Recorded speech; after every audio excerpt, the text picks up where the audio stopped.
Hi friends, welcome to Bala's kitchen. நம்ம இன்றைக்கி என்ன செய்ய போகிறோன்னா, ஒரு சிம்பிள் அண்ட் டேஸ்டியாக மதுரை தண்ணி சட்னி தாங்க செய்ய போகிறோம். மதுரையில் எவ்வளோ ஃபேமஸாக இருந்தாலும் இந்த தண்ணி சட்னிக்கு ஒரு தனி இடம் தாங்க.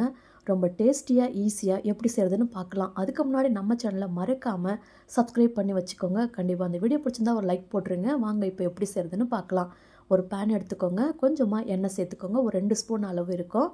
இதில் ஒரு 4 பல்லு பூண்டு சேர்த்துக்கலாம். இப்போ இதில் ஒரு 5 பச்சை மிளகாய் சேர்த்துக்கோங்க. உங்களுக்கு எவ்வளோ காரம் தேவையோ கூட்டி குறைச்சி சேர்த்துக்கோங்க. இப்போ இதில் ஒரு பெரிய வெங்காயத்தை நான் கட் பண்ணி வச்சுருக்கேன் நீளவாட்டமாக. இதில் ஒரு 5 சின்ன வெங்காயத்தையும் நான் தோல் நீக்கி வச்சுருக்கேன், அதையும் சேர்த்துக்கோங்க. இது ஒரு அளவுக்கு கண்ணாடி பதம் வந்தால் போதும், ரொம்ப வதங்க வேண்டியதில்லை. நல்லா வதக்கி விட்டுக்கோங்க.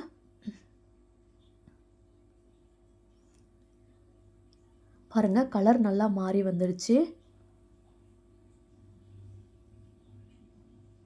இப்போ இதை நல்லா ஆற வச்சு எடுத்துக்கோங்க. இது நல்லா முழுசாக ஆறி வரட்டும். இது ஆறி வந்த உடனே நம்ம மிக்ஸி சாறு உள்ளே சேர்த்துக்கலாம். மிக்ஸி சாரில் சேர்த்தாச்சு. இப்போ இதில் பார்த்திங்கன்னா 1 கப்பு உடச்ச கடலை சேர்த்துக்கோங்க. தேவையான அளவுக்கு உப்பு சேர்த்துக்கோங்க. இப்போ இதில் தண்ணி சேர்த்துட்டு நல்லா சட்னியை அரைச்சி எடுத்துக்கலாம்.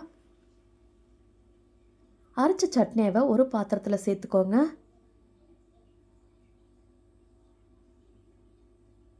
இப்போ இதில் அந்த மிக்ஸி சாரில் கொஞ்சம் தண்ணி சேர்த்துட்டு நம்ம உள்ளே சேர்த்துக்கலாம். தண்ணி தாராளமாகவே சேர்த்துக்கோங்க. தண்ணி சேர்த்தாதாங்க இந்த சட்னி ரொம்ப டேஸ்டியாக இருக்கும். இப்போ நம்ம வெங்காயம் ஃப்ரை பண்ணோம் இல்லைங்களா, அந்த பேனை எடுத்துக்கலாம். கொஞ்சமாக எண்ணெய் சேர்த்துக்கோங்க, 1 ஸ்பூன் எண்ணெய். இதில் கடுகு, சீரகம், நான் சின்ன வெங்காயத்தை 2 வெங்காயத்தை நல்லா பொடிசாக கட் பண்ணி வச்சுருக்கேன், அதையும் சேர்த்துக்கோங்க.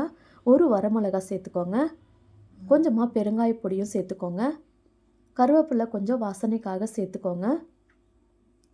இது எல்லாத்தையுமே நல்லா வதக்கி விட்டு சட்னியில் சேர்த்துக்கலாம்.